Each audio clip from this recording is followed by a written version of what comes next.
Absolutely. So thank you, Lisa. I am also a part of the leadership effectiveness team. I report to Lisa. I'm also a diversity, equity, inclusion, and belonging expert. And I have to echo Lisa's voice. This is not something that you sort of stumble into. My story is this work found me, and I'm so glad it did. We all have our stories to share by way of how, we are passionate about it and how we advocate for those who have been historically marginalized. So we're just so excited to be able to bring this work to you and hope that you find value. I'm just going to say it right off the bat. If you are camera ready, I know this is during lunch. We don't care if you eat on camera. I don't like to eat on camera always, but we don't care. We want to see your faces. We want to look in your eyes if we can. We want to be able to see your expressions and really get engaged in the moment and see what we will learn during the next 90 minutes. So thank you all for coming and using your lunch to be with us.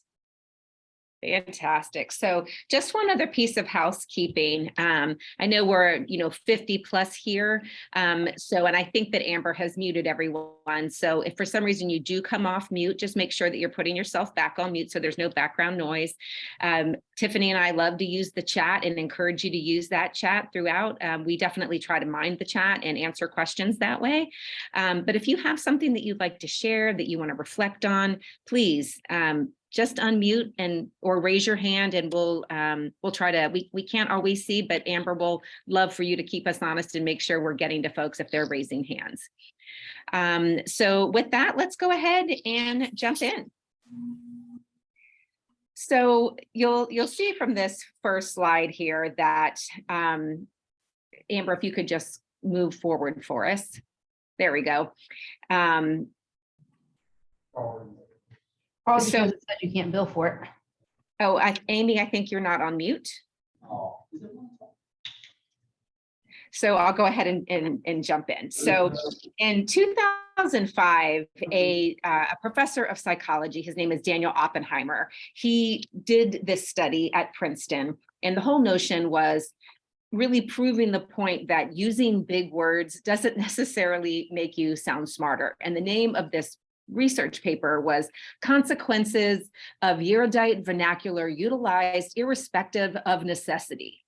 Now, I just got tired saying that, right? And usually we ask, what you think that might mean, but it's already on the slide for you, so we gave it away. But basically that big, long, convoluted way of saying just that's the problems with using long words needlessly.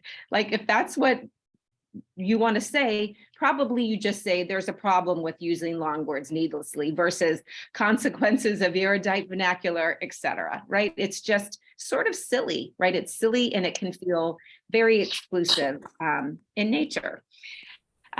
So really, again, what we're going to go back to is just saying it needs to be simple. Inclusive language, when you boil it down, needs to be simple.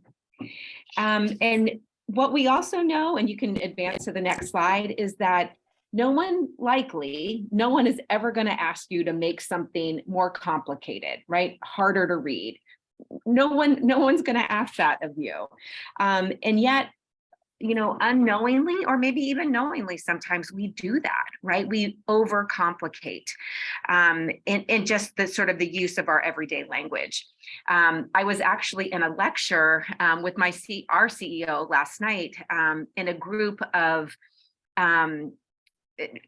undergrad students here in Northeastern in Boston. And as it turns out, we didn't know prior to the lecture, but the entire class, they're all international students and they're all Gen Zs, right? So they're that very, sort of that young, early 20s, 20 to 23 age group.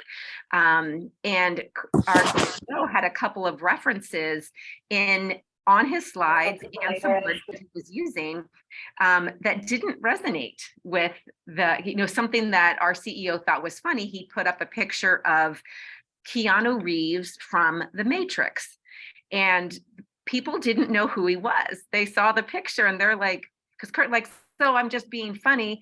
And they're like, huh? Scratching their head. And I'm like, oh my gosh, this is exactly what we're talking about. It was a reference that both from non-US, right, and age specific, it just didn't land. In this case, it wasn't harmful in any way, but it did fall quite flat.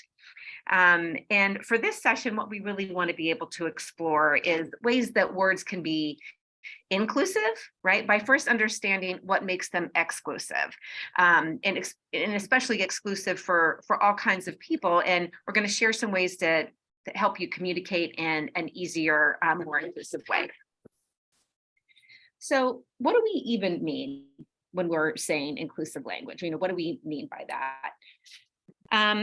I'll just say, whether we are speaking in a team meeting, sort of in your small team meeting, it could be in a much bigger town hall, even and certainly in a written communication.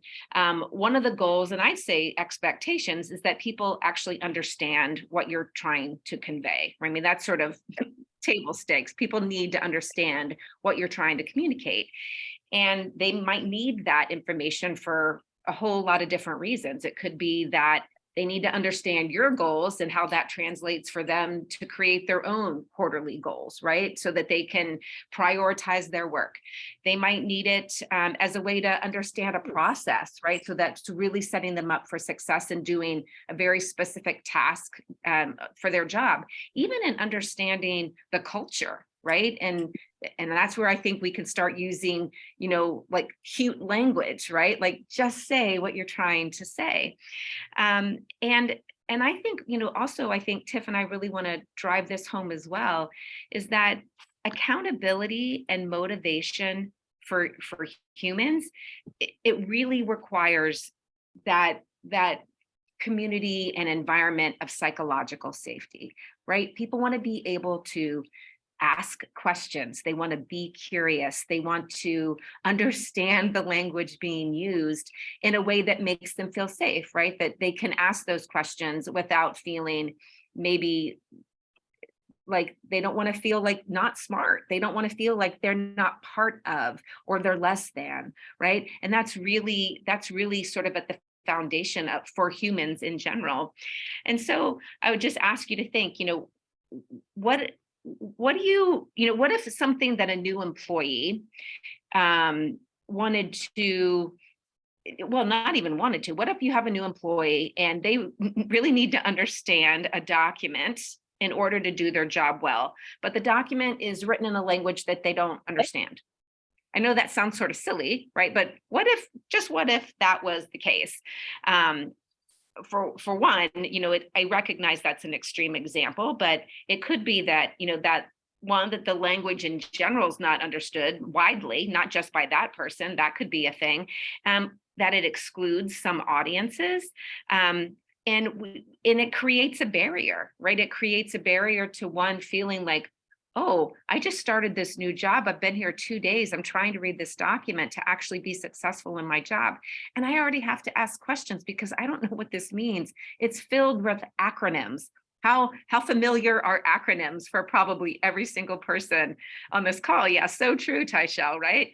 And so inclusive language inherently, it just doesn't make anyone feel less than, right? That's the point. You're just bringing people into the fold organically in a way that isn't sort of overdone. It doesn't make them feel part of that out group, and it's not harmful, right? And again, like that can feel a little bit extreme, but exclusive language is a version and can be a version of microaggressions, right? And sort of that umbrella. And this isn't that. Before we jump into the true content, we would love to just set the stage in the spirit of inclusion and create a brave space for all of us to feel that psychological safety. So I'm just sort of reading some of the comments as well. That's why I paused, because I also read the comments to see, what we're bringing in the space. And thank you, Olivia, for mentioning the fun fact, because sometimes we can be embarrassed to ask what an acronym is. But as you see here, most likely someone else is thinking the same thing, but just didn't lean into the fear. And I say lean into the fear because courage is just fear walking, if you will, to really ask that question. So thank you so much. And Taishel, people want to know about that workshop, so you make sure you put that information out there. So let's really take a look at courageous space agreements, if you will, before we really delve a little bit deeper into the information that we're going to talk about around language. As we look at the next slide here, we have 8 pillars, if you will, around creating what we call courageous or brave space agreements. So what are brave space agreements? How many of us have heard about brave space agreements before today? Let me see if you can raise your hand, put up a thumbs up. Absolutely. And if you want to use the chat to sort of let us know your understanding of it, then what it really is about having honest and meaningful dialogue, just to ensure that everyone feels they can bring their whole selves into the conversation. And it's a way to create a learning space. It's a way to create this idea of a growth mindset, if you will. So if you look at some of these brave space agreements or tenets, also is what we like to call them, it is really about being present, keeping it confidential. It's about listening deeply, being curious, being open, speaking from an I perspective, taking space and making space, and also inquiring about intent. One of my favorite ones here, though, is listening deeply. And the reason why is that when we listen deeply, we allow ourselves to be changed by what we hear. So as we think about, yes, I think someone was going to say something. If not, as we think about the rest of our time together, if you could look at all of these brave space agreements and just choose one that you want to hold dear for the rest of our time together, and please put that in chat. So again, these are things that we want to hold dear because we will have a breakout session in a few moments, and we want everyone in those breakout sessions to feel like they can offer what they have, ask questions, listen, and also provide their own insight. So I do see someone says inquire about intent. Absolutely. Keep those intentions coming as we continue to think about brave space agreements. So let's move on now as we, again, continue to talk about language, and then we're going to talk about this idea of idioms. So language, we know for years, language has been something that can bring us together and also something that can divide us, especially as we think about the political divide, the racial divide, the cultural divide, and the societal divide. However, the inception of language, if you will, has not always meant that.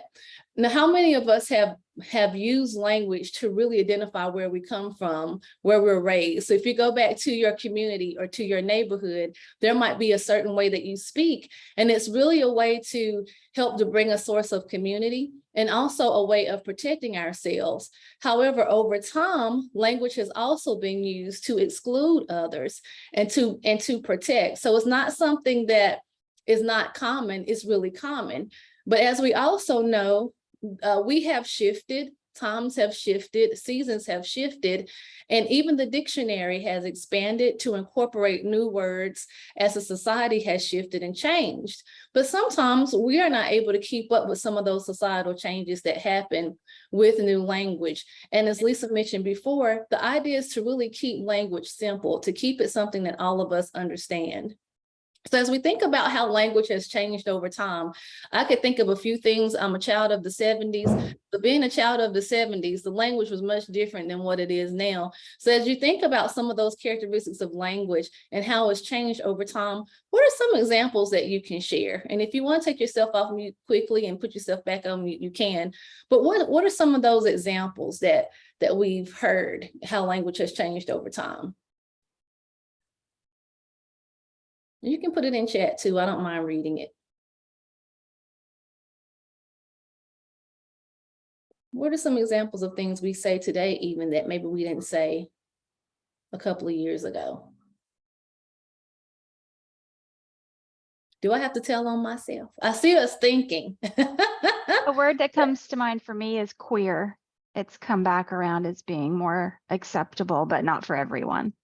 That is a perfect example. Thank you for saying that. So sometimes the words come back around.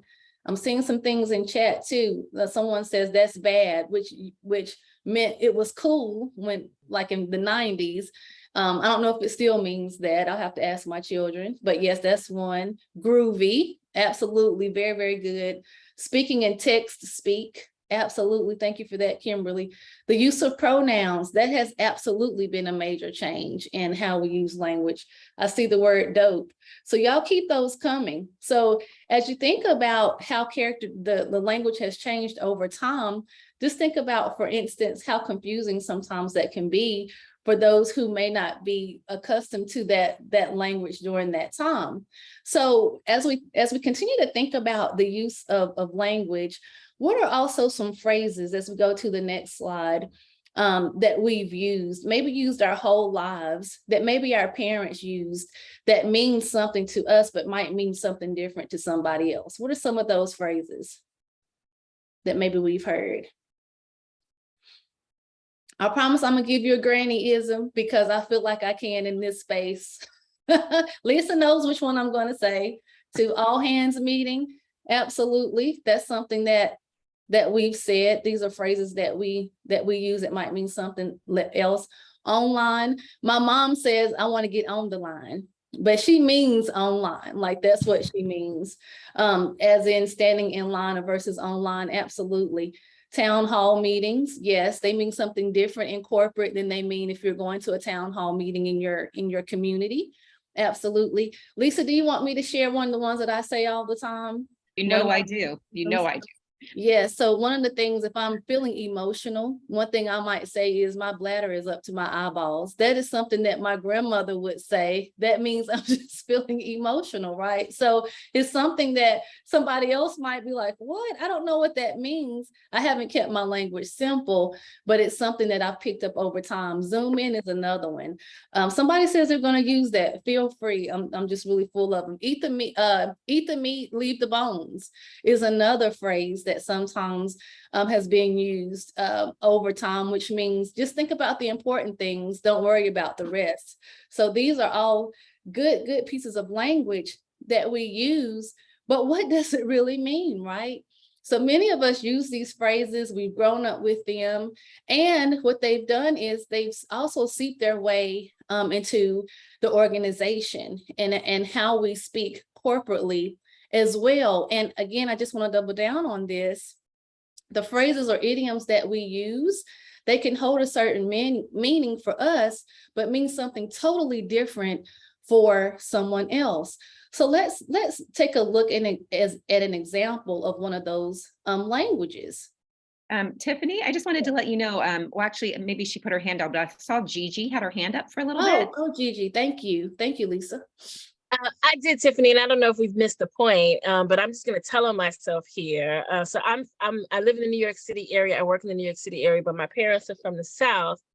And when I facilitate, especially if someone, says something, particularly great, or I feel warm towards someone, I can quickly say, that was precious. Yes. You are precious. It was wonderful. And I'm going to be honest, I've gotten myself into so much trouble because for some people that, that term of endearment, first of all, is probably too familiar, but also it can give the connotation that I am maybe demeaning someone, right? So you call someone precious, it's almost like calling someone a snowflake. Thank you, snowflake. Thank you, precious. Thank you, snowflake.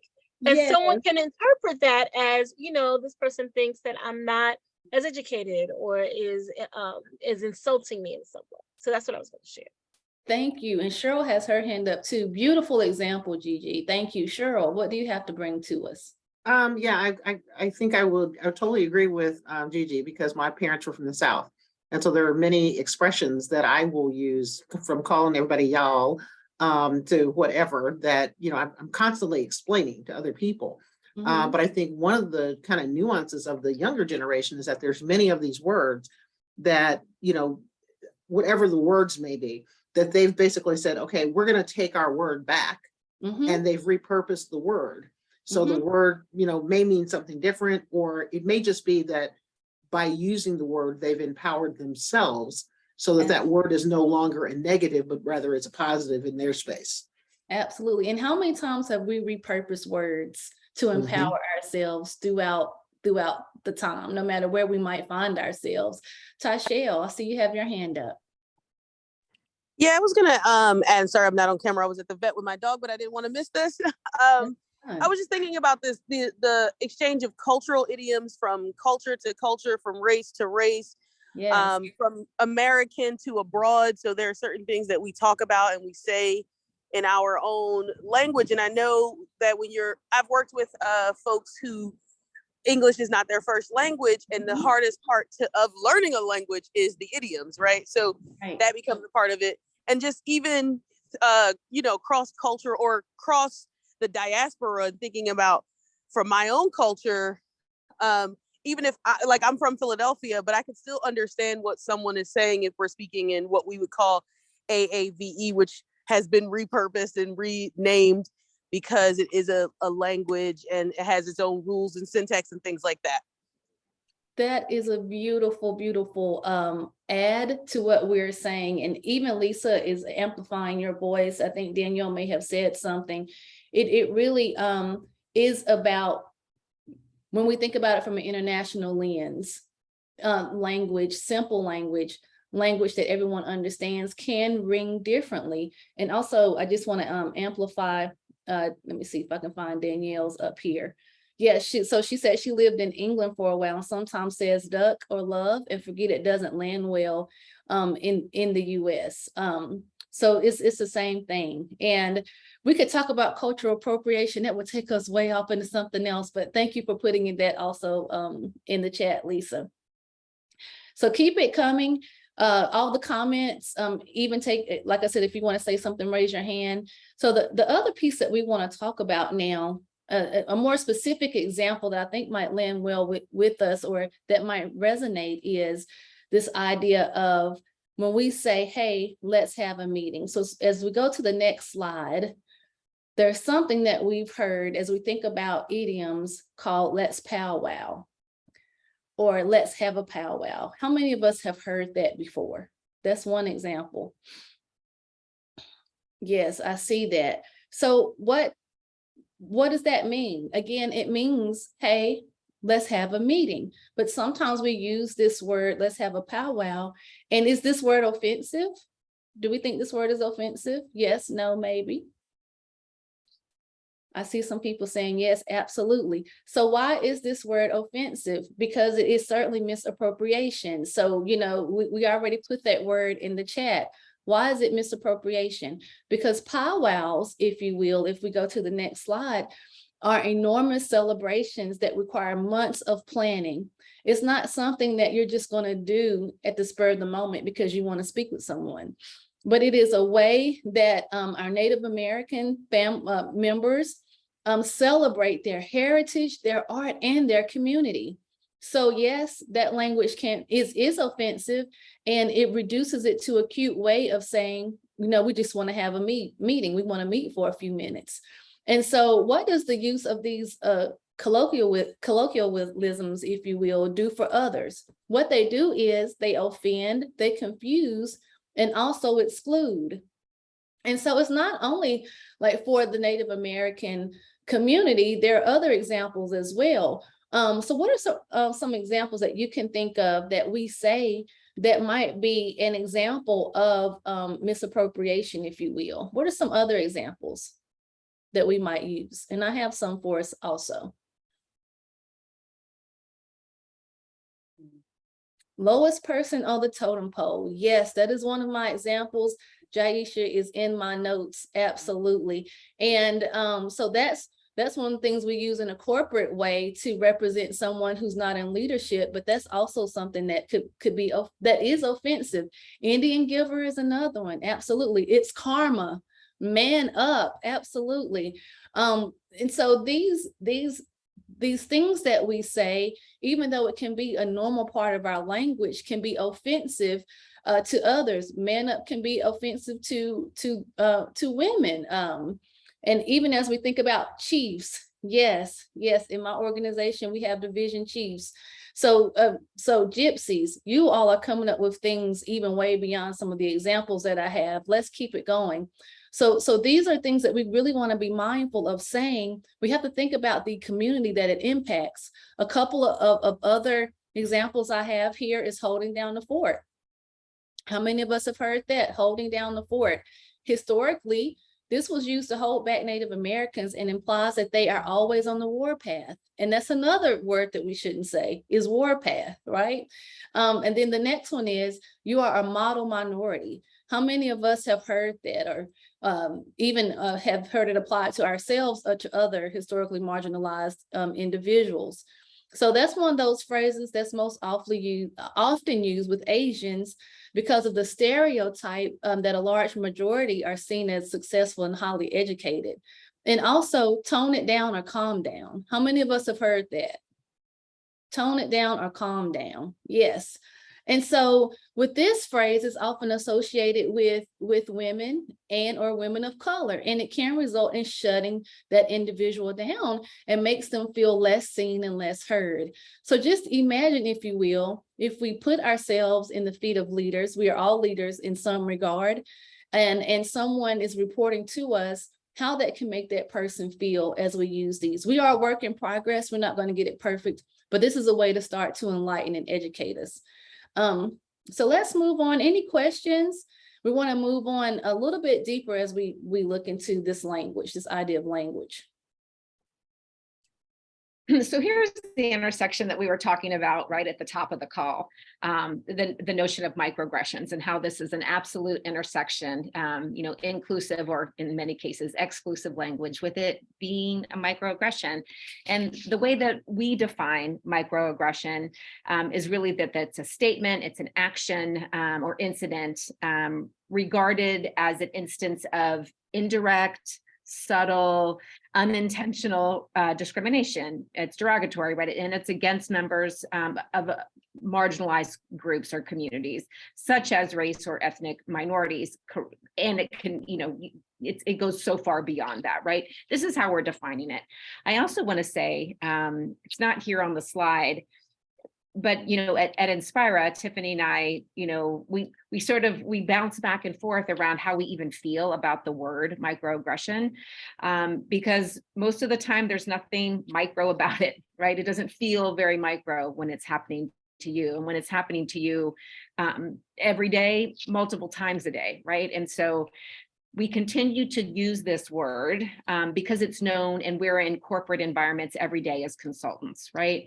And so we continue to use this word because it's known, it doesn't confuse people.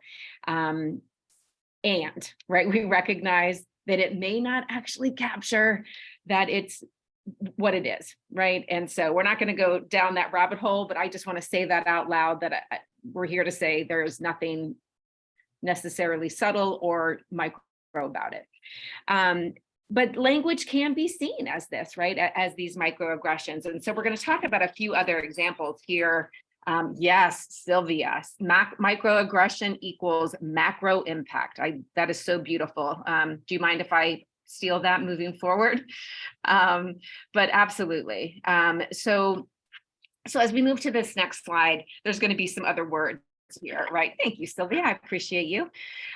What's wrong with some of this? That you need to chill out. You need to chill out. That for me personally, that don't get so emotional. That was something laid on me as a child. Lisa, you're so emotional. You're so sensitive, and it boils my blood, right? And so it's that trigger point. Or just knock it off, you're just acting paranoid. What do you mean I'm acting paranoid? Or you're totally invalidating the way that I'm feeling about something. And here's a fan favorite, right? You should speak up more. This speaks so clearly to those real biases, especially in the workplace, around introverts and extroverts, right? The way that we show up in that style. Cheryl, I want to stop did you have a question there? Actually, not really a question, but just something you were talking about, the word microaggressions. And I kind of applied that same philosophy to the word minority. Okay, I don't use that word. And the reason I don't use it is, what CEO goes to a meeting to pay attention to the smallest thing that's on his list? So if you come to the meeting, we're going to talk about minorities, you're coming to talk about something that's micro in comparison to all the other work that they have to do. And so people kind of look at me funny when I say that, but I think when you you know, what you do when you use that term is that you put people and things in a box, and it's a small box. Whereas if we're talking about people and we're talking about Black people or white people or women or people that are differently abled, that's a different framing than if I'm talking about the minority, because I cannot deal with the minority. I cannot deal with the small thing that's on my plate. Oh, gorgeous. That was gorgeous and beautifully said. Thank you for that. I'd love to change our slide based on that, Tiff. I wasn't trying to do that. I've not used Hey, the word You did actively. that. You did Yeah, it. I mean, I haven't used the word. I've been in human resources for quite some time, and I haven't used the word unless I have to for probably 10 years. And I get along just fine. And people kind of, oh, okay. But be direct, talk about what you're talking about. You're not talking about minorities, you're talking about women. Let's talk about women. Yeah. So, Yeah, let's name it. Exactly. Yeah. Say the things, exactly. And someone, I don't, it might have already gone, oh yeah, here it is. Tyshell saying, we're also the global majority, right? So sorry, white people, you're not even the majority anymore. So right. come on. Right. And that flips the frame when you say that, because there are many people that, they've got the map that shows America as this big and everybody else is this small. And I actually had a gentleman in a class that got very angry at me because I didn't.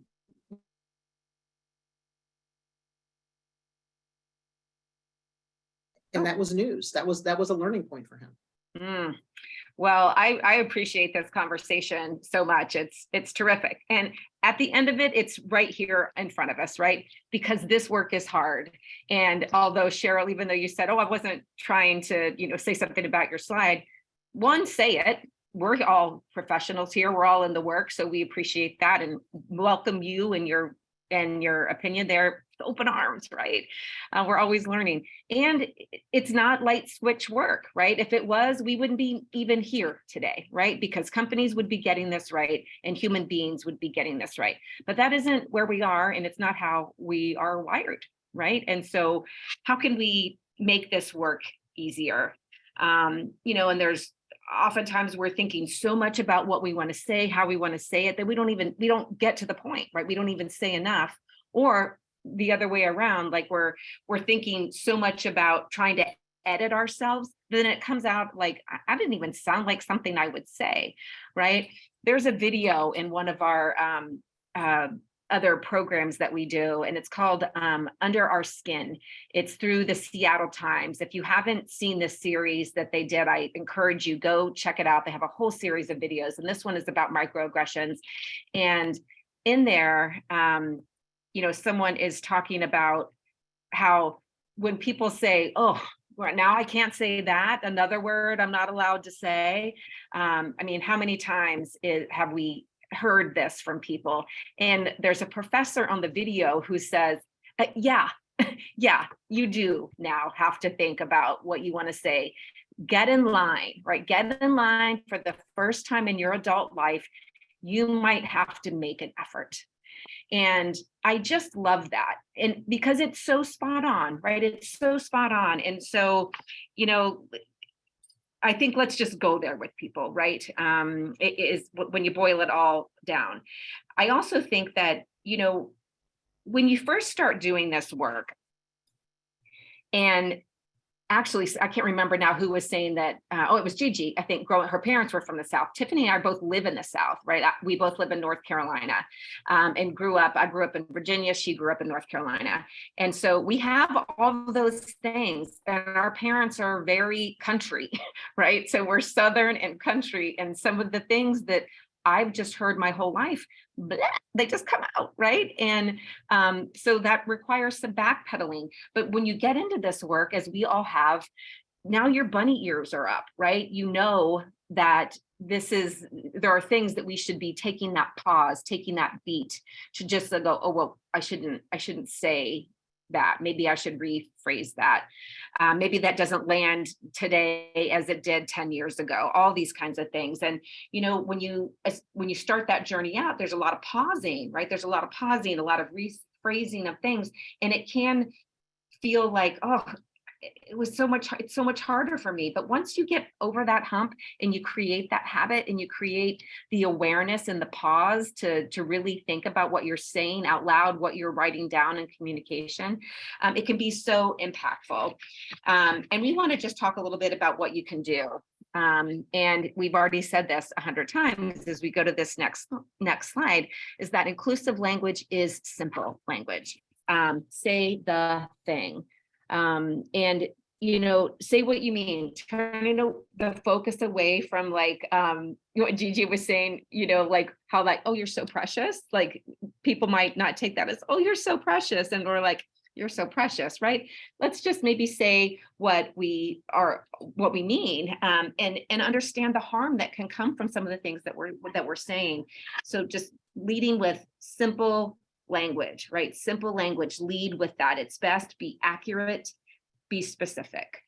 And yes, Lisa, being mindful, that is everything. And not to be super extreme here, but I believe clean water, happiness, and taking a pause would just about solve for most of our problems. If we all just took a beat to think about what we're going to do, what we're going to say, how we're going to show up, I think we would all be better off. So at its core, in terms of simple language, I'm going to go ahead and hand this back over to Tiffany to walk us through. Yes, absolutely. So as we think about, go to the next slide, at its core, as we think about inclusive language, it should be easy to read, process, and understand, right? So this refers to the ease with which a reader can understand a written text and its natural language. And the readability really of a text depends on its content, the complexity of the language and syntax, and also its presentation, such as the length, the font size, the line height, the character spacing, and line length as well. So as we sort of think about this idea of readability, and we'll get more into it, think about it for a moment. Have you ever read a book or a paper written by academic? And I just want to pause. Valencia or Gina, did you have your hand raised? Did I miss a hand? Tiffany, ma'am. apologies, that note was for the group. I was responding to Valencia. That wasn't to you. That was a +1 to you all, whatever the things that you put in chat. Thank you. So it was a +1. So back to my question, think about some of the things that you've read, and whether it be a book, a paper, or something that's academic, or some type of legal document. Have you ever read something that was sort of hard for you to read, if you will? Let's think about it. I say it all the time, language, intent, tone. I love that. Lit. I think, Lisa, we need to take that too. I mean, all the goodness is coming through in this chat is phenomenal. And we use lit as an idiom as for other things. But so I see Danielle says pedagogy, absolutely, of the oppressed, was it Paola? About informal education. Yes, thank you for saying that. So how did it make us feel to be in front of a legal paper or something that's academic? Was it easy to understand? Think about that. Are those documents easy to understand? I'm just going to go off the cuff and be honest and say no. That's why a lot of times we have to take legal documents to a lawyer. Absolutely, Michelle. These documents are exclusionary. You're exactly right.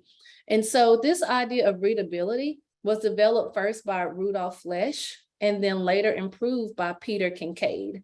And it's called the Flesch-Kincaid Readability Score, which is a formula that takes a look at total words, syllabus, sentences, and sentence length in a document and assigns a readability grade. And again, you see this image here where it said, well, we have the readability score. So the Harvard Law Review has a readability score in the low 30s. So it's considered difficult to read. And interestingly, Florida requires the insurance policies from a Flesch reading E-score of 45 or greater. Let's just think about that now. You have insurance that's supposed to help you to navigate the challenges that come in life, but but they make it so difficult to read that you don't understand what the next steps are.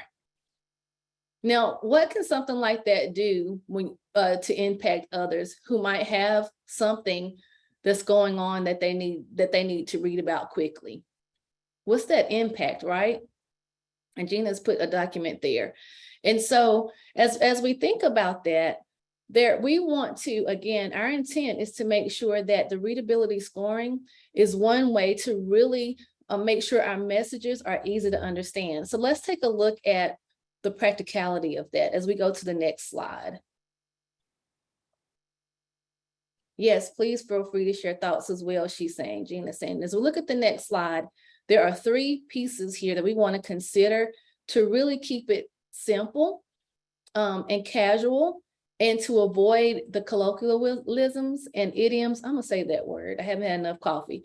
Throughout as we are speaking, and also to really avoid like the metaphors that we use, or the pop culture references that we use that other folks may not understand. Not to say we can't use those all, but you can actually use the humor and pop culture references, excuse me. So the first piece is to really keep it conversational, again, not formal.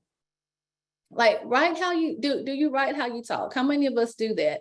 It's common for us to become much more formal when we type out what we want to say and try to intercept that difficult approach. But what we can do is intercept that difficult approach to write more conversational. I'm going to raise my hand and say, I do that. And sometimes what we might call it is task switch, and not task switching, code switching, because sometimes we'll do that as well. So how I might talk to someone else in a real non-formal way, if I'm in the presence of someone else, I might get formal real quick on you. And sometimes even not know the next thing I'm going to say because I've switched it up that quickly. So I'm just telling on myself, and I'm wondering, how many of us might actually lean into that as well. Also, avoid conversation shortcuts. Shortcuts, again, like idioms, analogies, metaphors, etc. But what we want to do is make sure that we speak in a way that our audience can understand and not really confuse the message. And then use humor. I love to use humor. Even though I don't think I'm all that funny, people are always laughing at me. Maybe Lisa can tell us why, after this. But we want to use that sparingly as well. But we want to make sure, again, that we use language that is common and that connects us to our audience. So Sylvia says, I was trained to write more formally than I speak and trying to unlearn that. Absolutely. Sometimes we learn, unlearn, and relearn. We're always in the process of that. So what we want to do is take a moment, if you will, and we want you to practice some of the things that we just talked about. Are you ready to practice? Let me see a thumbs up if you're ready to practice. Are you still with us? So we're going to go to the next slide. And what we want you to do is either take a screenshot of this or take out your phone and take a picture of this slide. And we're going to put you into breakout groups. And in your breakout groups, I'm going to put 3 questions in chat that we want you to answer here. Just give me one moment. And everybody, take a look at these questions. So the questions are, why is the language problematic? What's the impact of using the particular word or phrase? And how could you reframe this to use more inclusive language? When you go into breakouts, what we want you to do is choose a spokesperson. That person is going to come back into the group and let us know how you changed the language or reframed it to make it more inclusive. So we have our phrases here. My schedule is totally insane. I'll need to get back to you on that. Since they are longtime customers, they can be grandfathered in. Let's not get hysterical. It's a tight deadline, but there may be other options to consider. So again, why is the language problematic? The impact of using the word or phrase. How can you reframe it as inclusive language? And I will say, because we also want to give you time to know each other, we're going to give you about 7 minutes to, or maybe let's say 10 minutes, we have time to reframe these. And any questions before we go into breakouts? So we have plenty of time. Any questions before we go into breakouts? All right. If no questions, we'll see you back in 10 minutes. 56 after the hour.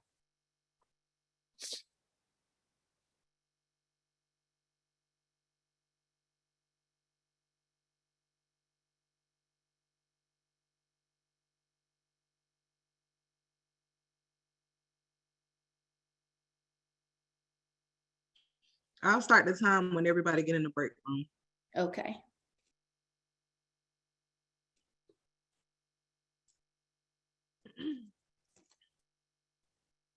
I had to do 8 rooms. Okay, that was perfect. Thank you. It still ended up being 7 to 8 people in each room. Oh, that's fine. Okay. Some just popped up on my screen. Come on. You think perhaps just some people stepped away and aren't going into the room? Yeah, okay. Let me see.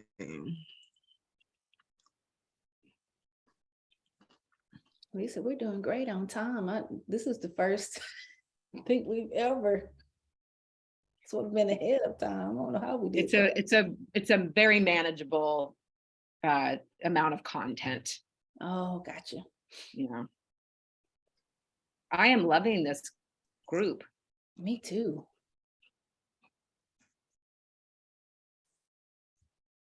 We need to take this Amber. group on the road. I mean, Amber, is the chat pretty active like this in most of your sessions? Hmm. No? Okay, well, I'll take that as a good sign. Mhm. Really good stuff.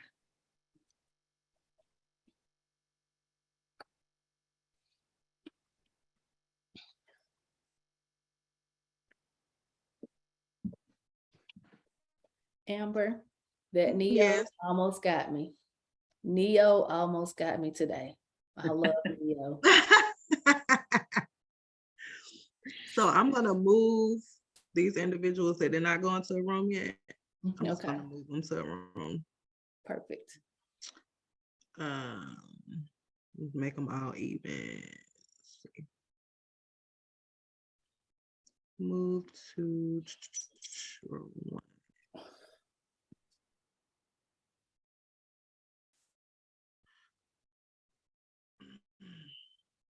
Move to room 4. Move to room 3. Move to room 1.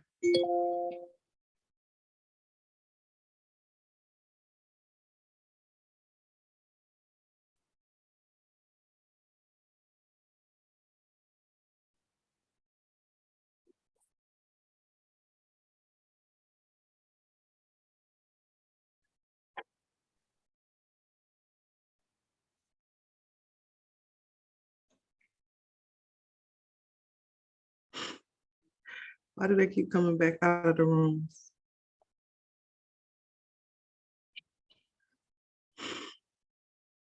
Can you move them to a waiting room? Yeah, that's what I'm gonna do because I wanted to.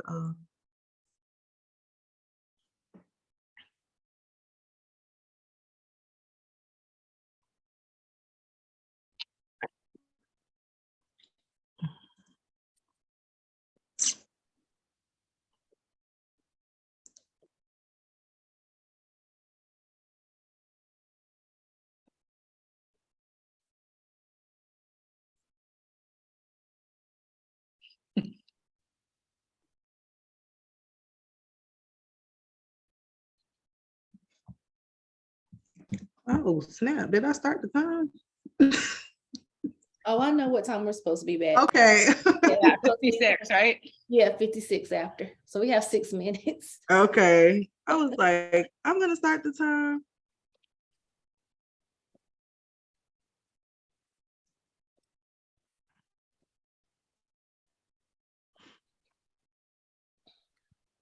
Amber, what are you eating? I want some of it. Maybe I should ask I her. got so hungry. I'm like, why is my stomach just some Cheetos? I took my daughter Cheetos, so she gonna be fussing when she She's come gonna home. get you. She's gonna get you. Mommy, why you do that? She killed me. It's like, why you do that? I be like, girl, I'm grown. I'm the mama. You I think have you to are. tell her all the time. I'm the mama. Me. I gave up. Ugh. She so she got a tablet for Christmas last year. And she's had it, and then one particular day this year, she decided to throw it in the tub, right? Oh, boy. Why did you do that? So she never forgot that line. So Mhm. luckily it had insurance on it. So I was able to give her another one. And then one day I picked her up from school and I was like, where is her tablet? I know I had it. So the school that she goes to, they have cameras everywhere. And I was like, can y'all please look and see what happened to my child's tablet? Like if somebody went into my car and got it or what's going on.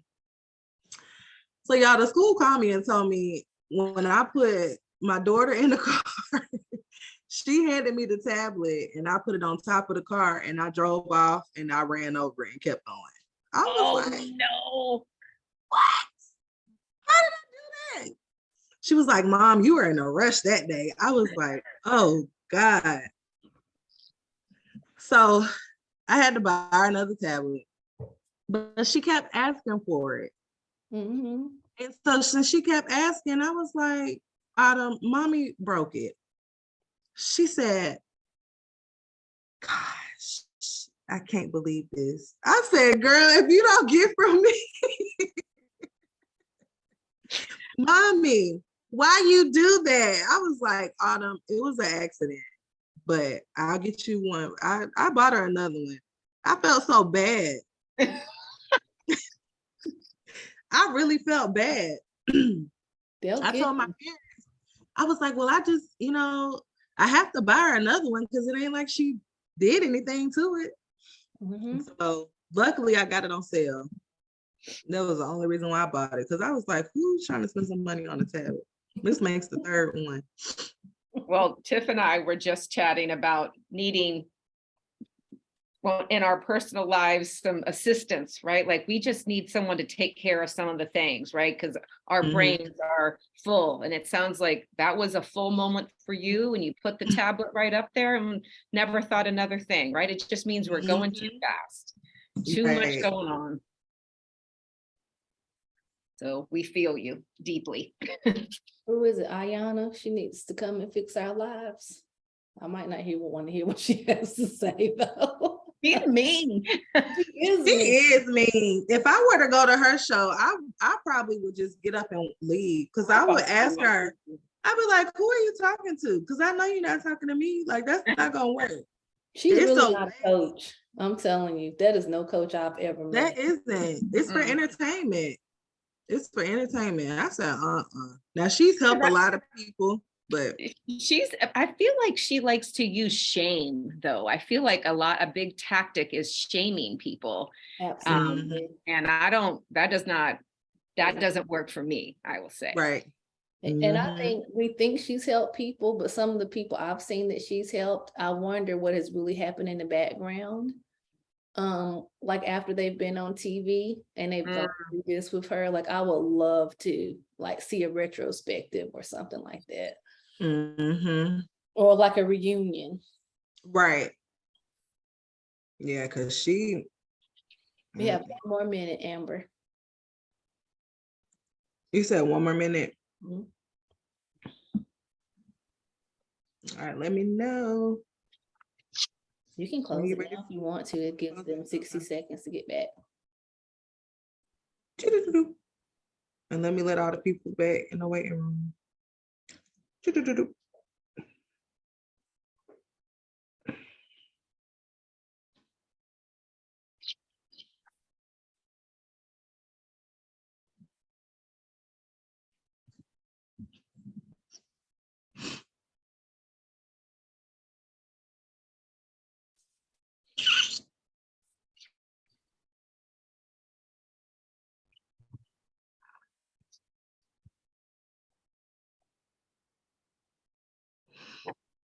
Lisa or Tiffany, can one of you all take a screenshot of everybody when they come back in, like a picture Mhm. Oh, sure. of all of them on there? Okay. I can do that. All right. Okay. Thank you. Because I was like, I'm not gonna be able to get my picture today because I can't.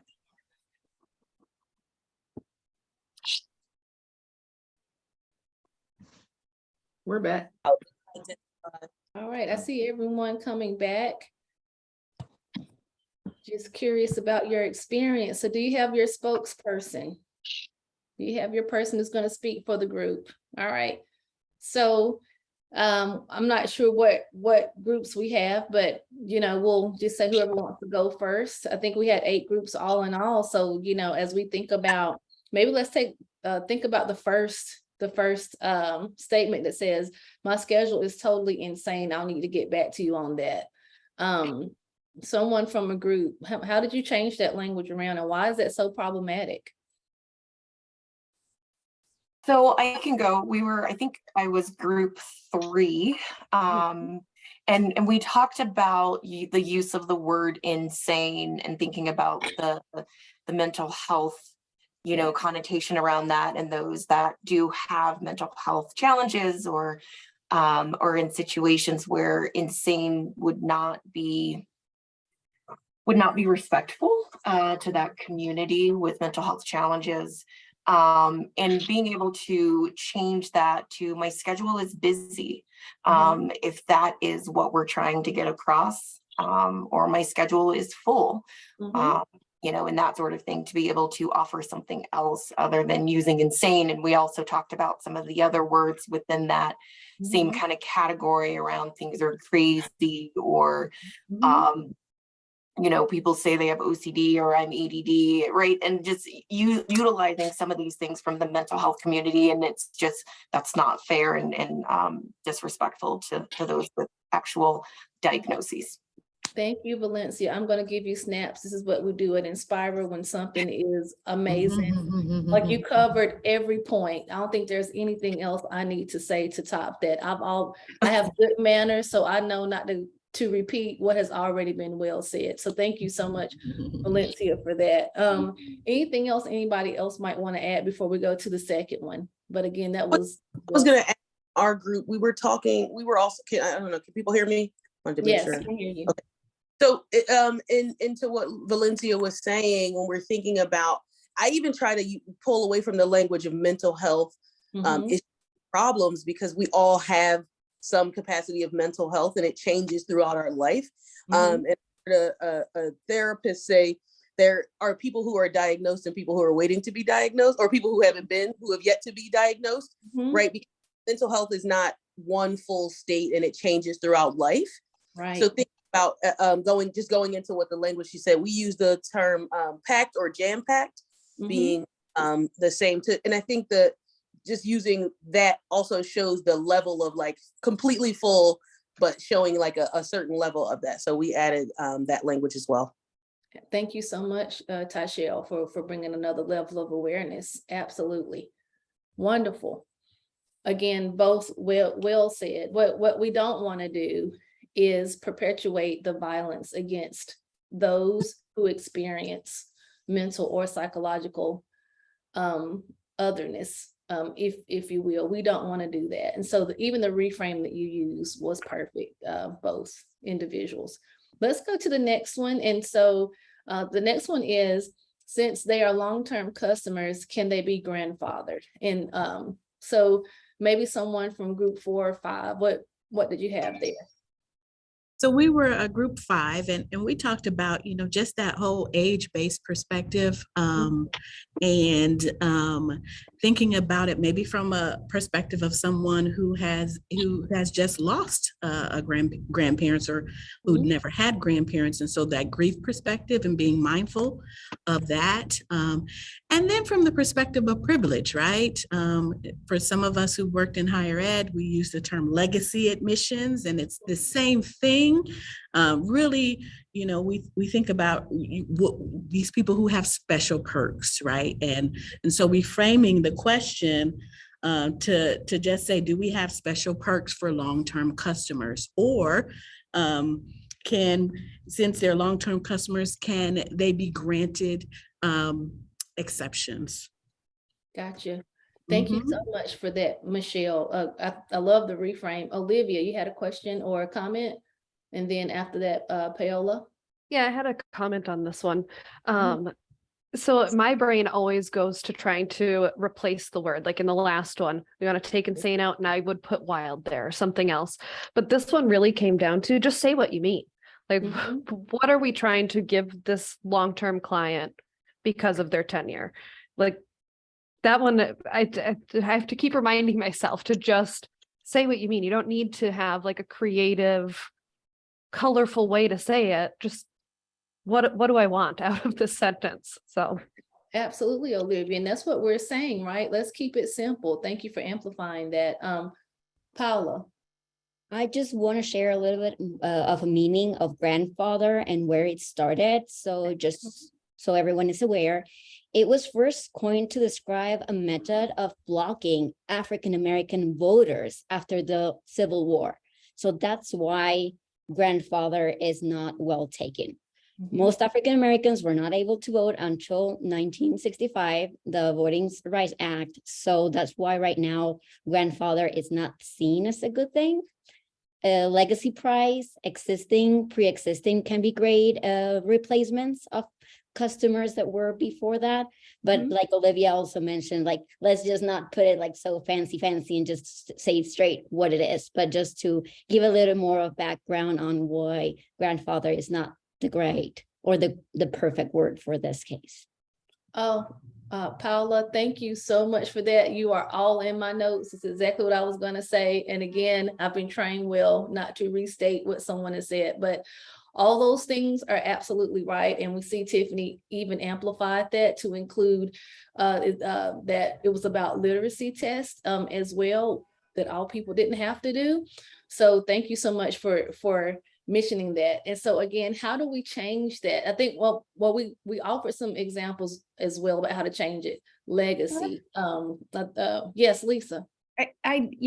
Paula, you were saying the piece around, it was really around voting, right? And election day, right, was yesterday.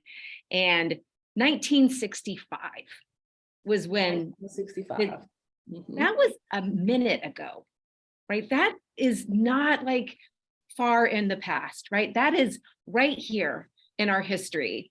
And I think really, like, we miss the mark if we don't say that out loud today, like in a week where we just are like, not to get political, right? But like, if you're really wanting a certain thing for our country, voting is the only way to make it happen. And if we are not including all communities in this, then we aren't anything like we say we are in the US.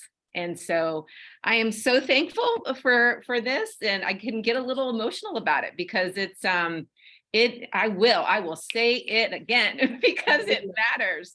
It matters. And so, thankfully, when we feel like, my Lord, are we just not making progress? Are we continuing to hit our heads against the wall?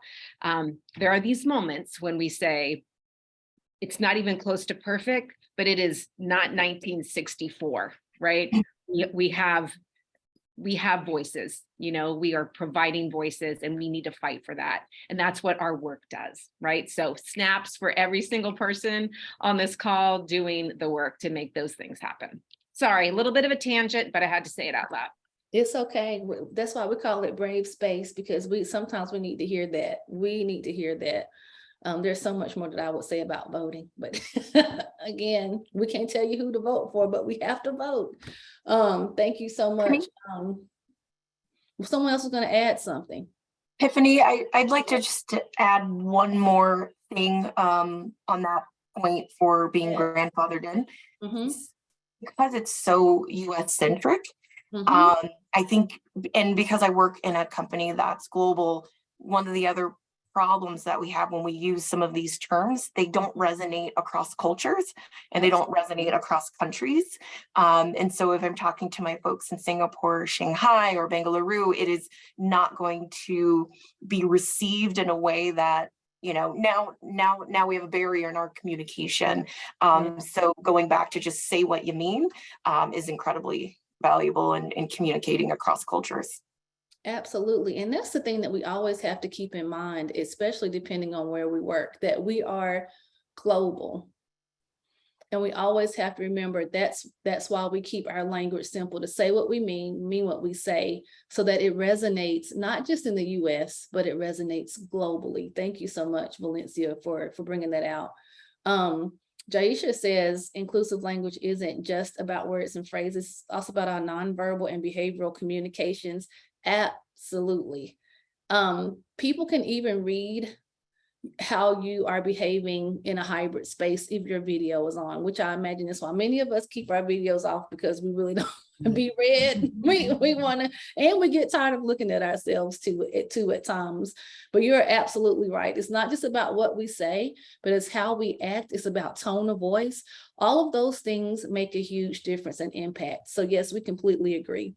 The next one that we want to go to, I didn't miss anybody, did I? No, I didn't know if you were going to do the last one, Tiffany, but I'm getting I ready just, to. Yeah, you're but go going ahead. to it now. Yeah. You know what? I just wanted to say, and we talked about this in our group, some things we just don't need to say. Like we could just strike that whole first paragraph because it's not relevant, right? That whole first sentence. Let's not get hysterical. You don't even need to say that. Right. Just say it's a tight deadline. It's a tight deadline.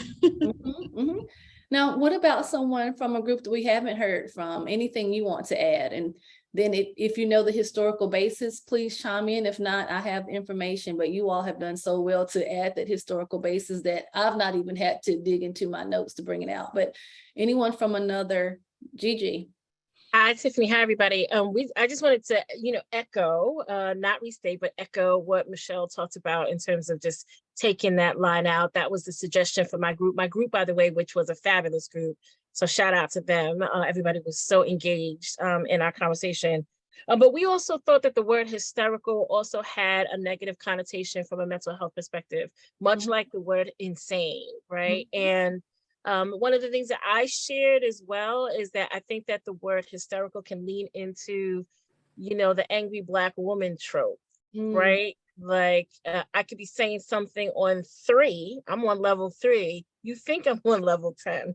I'm not on level 10. You haven't seen level 10 yet, right? So maybe removing, and that was our suggestion too, just removing that phrase altogether about let's not get hysterical. And I think that was the one thing that I got from our group, was just a call back to what I think Lisa shared about just keeping it simple. Like if, it's not just about, I think, our language choices, but about the amount of words that we choose, right? And if there's no need to say a certain thing, we can just leave that thing out. Thank you, Gigi, for that. Just leave it out. And Michelle, you are, again, this is where I was going. Also for women in general, the root word, same as hysterectomy. So the hysteria originates from the Greek word hysterikos, or of the womb. So that Greeks believed that hysteria was something that moved through a woman's body and caused ailments. It was once an official medical condition that was primarily diagnosed in women, and they would receive shock treatment for this diagnosis. And so the impact there is that it's gender codified, and it is sexist language that can perpetuate harmful stereotypes again, and false stereotypes, if you will. So again, you've already talked about what you can do. Just leave that off. Just leave it off, and again, say what you mean, and also be specific about the emotion that might be happening because you have a tight deadline. You could say something as simple as, you know what, I am stressed right now because I have a tight deadline. That's talking to the emotion and making it plain. What is Gigi? Oh yes, thanks, Gigi. So any questions or anything else we want to add about the phrases that we talked about in the breakouts? Very engaging group. This has been an awesome session. So we just don't want to leave you with these sayings and, ways that you can reframe. But what we also want to do is encourage us to continue to step in it, right? We're stepping in it. You all have been demonstrating that for the entirety of the time that we've been together with your knowledge. We've all brought a level of expertise and growth into this space. So let's talk about how we navigate those moments that you might say something, or that you witness someone else saying something that has a negative impact on another. And we're calling it stepping in it, and it happens to us all. So as you think about this, what do you do if you step in it? If you step in language that might be offensive or language that we shouldn't use, what are some things that you do? Let's put it in the chat. We're brilliant. I want to hear what you have to say. What do you do? Apologize in capital letters. Tashelle, I see that we have your hand up. One of the things that I try to work on is it's not always, well, intent versus impact first, right? Mhm. People always talk about intent or good intentions, but I come from a culture where we say good intentions pave the way to hell, right? So, so thinking about your impact, but I always say, if someone tells you something that you've done wrong, they're offering you a bridge to keep a relationship open. So it's not about what you do necessarily always. It's always about how you repair your posture to repair with that person. So apologizing, but also listening. And usually in that context, you may ask them, is there anything else? Right? Because they have other things. And the more you know, the more you can correct. That's where I usually start from. Thank you so much. And I want to amplify your voice, but there's something that Lisa and I learned in another session, and we decided we were going to take this, which is, and Lisa put it in chat, apologize, acknowledge, and act. Right? So that's just to amplify your voice as well. You own up to it. Everyone's putting apologize, seek to learn and understand. Let me tell you, using those brave space agreements that we mentioned at the beginning is a wonderful way to navigate conversations when you stepped in it. And be sincere, Jaisha saying being sincere, commit to doing and learning better as well. So there are a couple of other pieces as we move forward. Another piece that we want to present to you, and you've already said, as we look at the next slide, is really get curious, right? And so as we think about getting curious, we've already said it. You've said the things already. Ask. I noticed that I said X, Y, and Z, and your energy changed. Was it offensive to you? Like I am quick to say, I'm noticing something different. How can I help? I apologize. How can I navigate differently? And follow up with, you mind sharing? Which I think is a wonderful thing to do, is to ask, because we have to realize that some people might need space before they share. We've all said apologize and to commit to that action. We've all said that. So we're right in line. Anything else we want to add, or any questions that we have about this idea of getting curious? Also, let's go to the next slide. There's some more about getting curious there. One thing that I wanted to add here, Tiff, that isn't like inherently here is, and then move forward, right? Like we don't need to roll around in it and continue to apologize. And because that sometimes you're just digging a hole, right? And it's just like, if you are saying, acknowledging what happened, if you are apologizing, you are taking that action, that is enough, right? You don't need to belabor the point is really it. So I think that I would just like to say that piece out loud and then move forward. And then move forward. There was something I want to bring about. There is a book that I love, and it's called We Can't Talk About That at Work. If you haven't read it, it is a wonderful resource. Lisa said she's going to get me a shirt that says, I have a book for that. Whatever it is, you can see my bookcase. I love it. But We Can't Talk About That at Work is a wonderful resource to help aid in the learning of what we've talked about. But I want to echo Lisa's voice. Yes, move on. How do we move on? It's not a part of this session, but I also do a lot of work with thinking traps and things like that. So how do we move on? Some people feel like you have to acknowledge the emotion. You have to ignore the emotion to move on. You don't ignore the emotion. It's going to just be that thing that nags us, but acknowledge the emotion. Acknowledge, this is how I'm feeling. And once you're able to acknowledge that emotion, you can ask yourself, how do I want to feel about this? And then once you ask yourself how you want to feel about it, then you create the actions that you need to create to feel the way that you want to feel in that moment. So hopefully that also helps. Lisa, I'll turn it over to you. Excellent. So we're in the home stretch here, and really just, want to walk you through about a lot of the things that we talked about, and being able to really learn, right, that inclusive language, it doesn't have to be a heavy lift.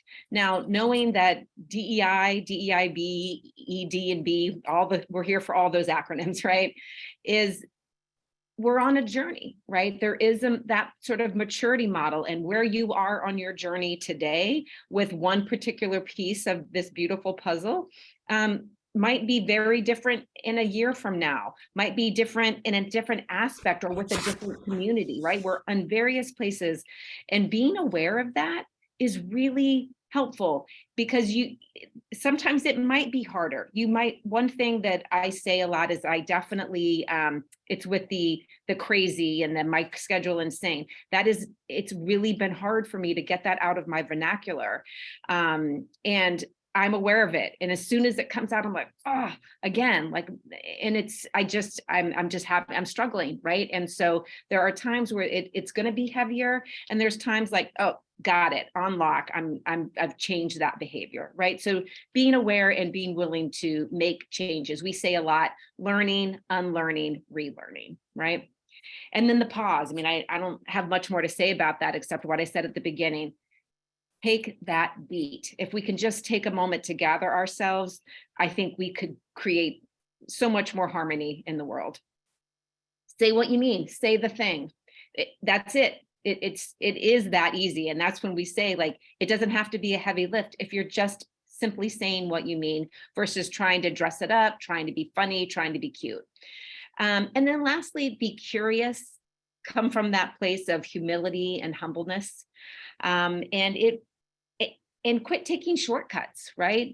Shortcuts sometimes are really helpful for us, especially as humans. We need to adapt and take shortcuts to get us through the day. This isn't a place where we have that. It's not a luxury we should indulge in, right? We should be taking that long way around until eventually it does become that shortcut, right? Like, oh no, I don't even need to take the long way around anymore. I know how to get there in a much quicker way. So that's it. I think I would love for folks just to quickly, maybe in the chat, or if you want to unmute, either way, what's one thing that you would love to take forward? Like, what's the action? What's your nugget from today that you're planning to take forward?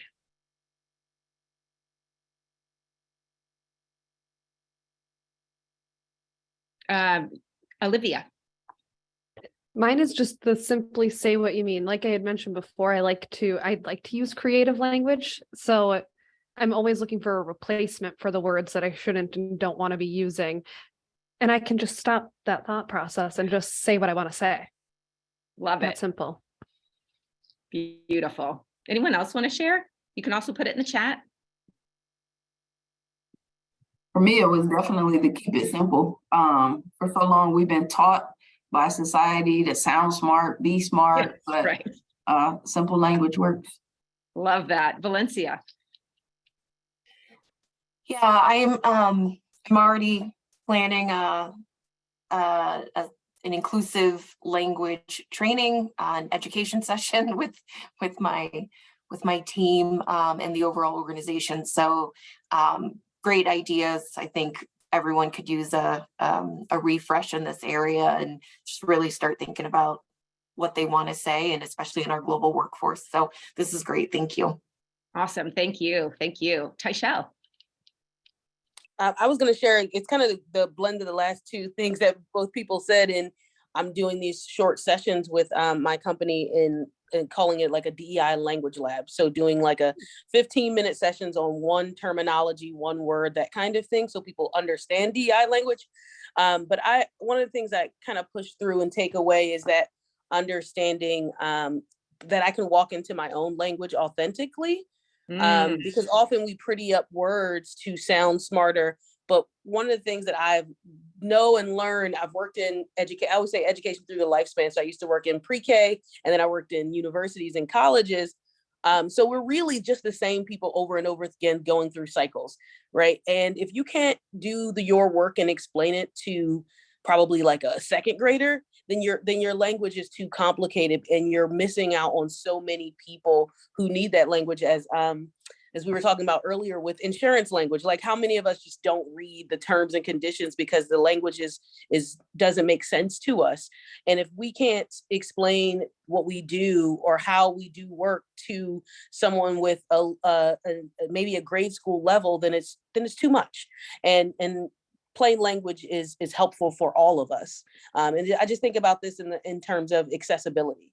accessibility doesn't just help the folks who need that type of accessibility, but it really helps all of us.